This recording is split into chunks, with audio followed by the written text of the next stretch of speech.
Hey, good evening, ladies and gentlemen. I'm Joe, he's Nick, and you are listening to the Nick and Joe Show, coming to you from the Think Radio Broadcast Network. Let's start calling it a network, Nick, because we are so ready and primed to get out there doing some syndication.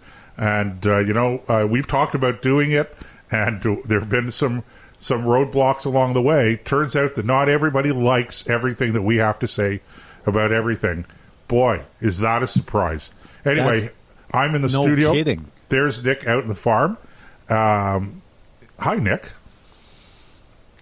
Hi, Joe. How you doing? I'm doing great, actually. It was a very busy day, but very positive. Got a lot of good work done today, and we got a lot of videos today for some different people that are going to start being posted rolled out over the next week, and they're really good videos, I have to tell you. So we were pretty busy in the studio today doing that kind of stuff and looking at designing some ads for some people and that, and pretty exciting stuff, Nick. Pretty exciting stuff. But nobody wants to hear about all that. I thought so. We're just housekeeping as usual, ladies and gentlemen. If you want to join into the conversation live, you can do so in our chat room. It's real time. Just click on the chat bubble or the comment bubble in the live player, and you may be taken to log in. You may be taken to a registration page. I don't know whether or not you're new listening to our show or not. If you're new, you're going to have to register probably. If you're not new, you just log in, and that's to show that you're a real flesh and blood human being, not a malignant. Okay, I forgot the word I was going to use. I could have used the malevolent algorithm, but I was looking for something new, and it just didn't roll off the tongue like I was hoping there, Nick. Anyway, the more fun we have, Nick, the more fun our ideological opponents have. No, that's true. I don't know if, actually, maybe when I think about it, it doesn't sound like they're having a whole lot of fun. It just sounds like they're mean and surly and angry at everything. Just upset. Everything's upsetting them. And now, of all the things to be upset with, Nick, Dr. Seuss. Oh, good Lord. They have pulled the company that handles the publication of Dr. Seuss's work has decided that there's six works that are not suitable for children because some of the images in it are not politically correct as so yesterday, but that's basically that is what's the word I'm looking for? Politically correct. But that's the way life is today, right? Right now, there's about six. I'm just thinking of trying to think of some of the titles of these books. And let's face it, is there more? He's the most popular children's author in history. He's done more to teach kids how to read, and he was he was on the liberal side of the house. He tried to use his work to undermine what's the word now? Racism and different big forms of bigotry by sometimes laughing at it, but using humor and art to blend together to show that, it doesn't matter whether we have stars on our bellies or not, we're all still Sneetches, to reference one of his books. And it's just, when you look at this stuff, this all started with Joe Biden saying, well, you know what, we're going to take him off the National Reading Week list, the stuff that kids should be reading. And then all the lefties jumped on board and decided, oh, well, yes, because in one book, there's this person, a character in the book, who happened to be wearing a rice hat with braided hair, eating rice out of alluding like it's a negative portrayal of someone of Chinese descent. Well, the question first becomes, when was the book written and what was the culture at the time? Secondly, he's using it as an instrument to show that it doesn't matter what you look like or it doesn't matter where you come from. You're a human being. They're undermining their own case. That's a really great observation, Nick, because when you think about it, what they're basically saying is that Dr. Seuss, and by the way, I'm not familiar with those individual books, and I was surprised to hear anybody talking about stereotypical characterization in any of his books, because I didn't think that any of them ever dealt with real people, or at least caricatures of real people. I always thought it was the Who's in Whoville and Herbert Here's a Who, or whoever it was in The Grinch Who Stole Christmas, two of the most popular that were turned into popular cartoons. Two of his more popular books. And I agree with you. When you think about it, okay, it's the picture, it's the characterization, the caricature that is portrayed as negative. And if you get somebody wearing one of those straw hats and ponytails and eating rice as though they're in a rice paddy, and by the way, I can't let the occasion pass without making the observation that if you go to Vietnam today and you happen to visit a rural rice paddy, guess what these people dress in? And there's a reason for that. It's a cultural thing. This is the way they dress there. So it's maybe it's a little stereotypical when you start doing it more broadly here, but it's those differences that Dr. Seuss was making a point about, is that you look beyond these differences. And when the left, or I don't even know if I would honor them by characterizing them as the left. Let's just call them the idiots, okay?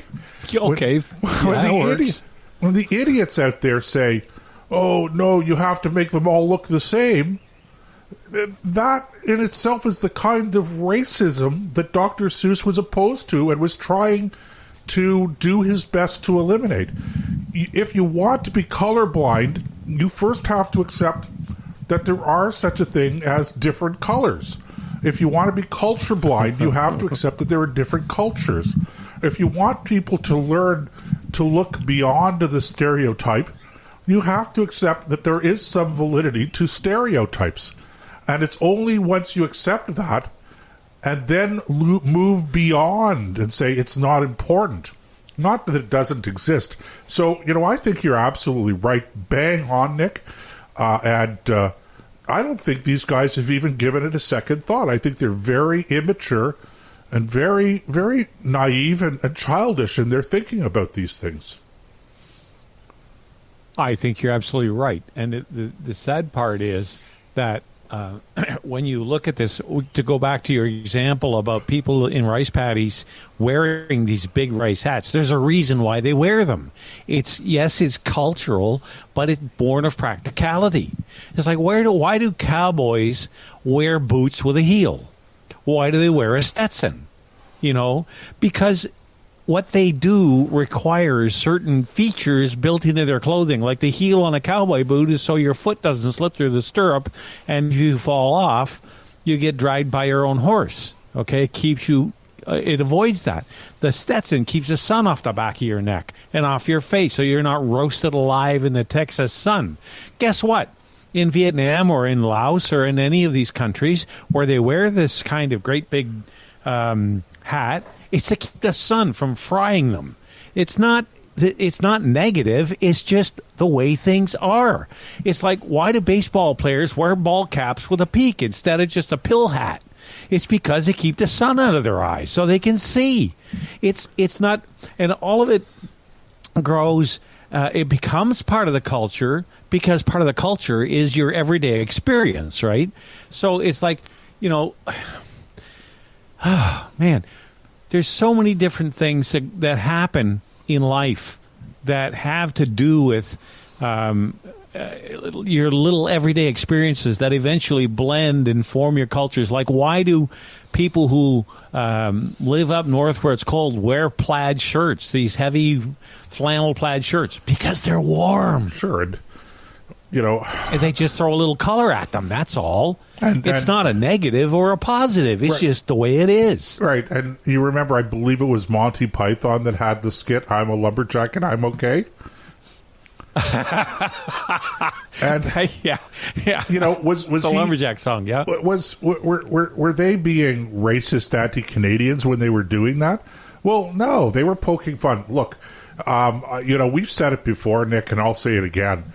We should start the Sticks and Stones Foundation. Thank goodness, my parents taught me that names and that kind of stuff just can't harm you. They just don't do any harm to you. You may not like them. I get that, and in this case, the tragedy is this is Dr. Seuss. Dr. Seuss is teaching children that that all of these differences don't actually add up to a hill of beans. That we're all human beings. We all should love each other. And hey, look, if the Grinch can be redeemed, anybody can be redeemed. Okay, but I mean, the truth. What are we going to do now? We're going to remove the Grinch who stole Christmas because it's anti-Grinch. Well, it was in the new one of the little parodies that's out there on the net was the Pillsbury Doughboy going, "Oh, damn it, I'm next," because he's white. But and he's not just white; he's white, and he's doughy. Yeah, well, that's why they call him the Pillsbury Doughboy. To put it mildly, as or in the word of Aldous Huxley in Brave New World, he's pneumatic. There you go. Now, these are the titles of the books that have been pulled by the Seuss Foundation. If I Ran the Zoo, Scrambled Eggs Super, McGilliott's Pool, and On Beyond Zebra. Yeah, in fairness, now, I've never heard of these books. Yeah, I'm not familiar with them either. So I guess it's. Go ahead, Nick. And you know what? The book I was really surprised that I haven't mentioned in all this was I thought for sure if they were going to pull a Seuss book, it would be Horton Hears a Who. It's one of the most effective pro-life books there are because a person's a person no matter how small. That one sentence sums up the whole pro-life movement in a handful of words. Yeah, well, don't give them any ideas, not a mention. Yeah, no kidding.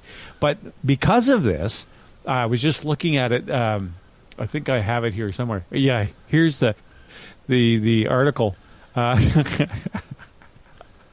Okay, as of Wednesday afternoon, this is from Rolling Stone magazine. Fans of Dr. Seuss are snapping up his children's books the day after the author's estate announced it would discontinue publication of 6 titles that contain racist and insensitive imagery. As of Wednesday afternoon, that's today, all 6 books included in the announcement were sold on sites like Amazon and Barnes & Noble, with resellers listing discontinued titles for up to $500.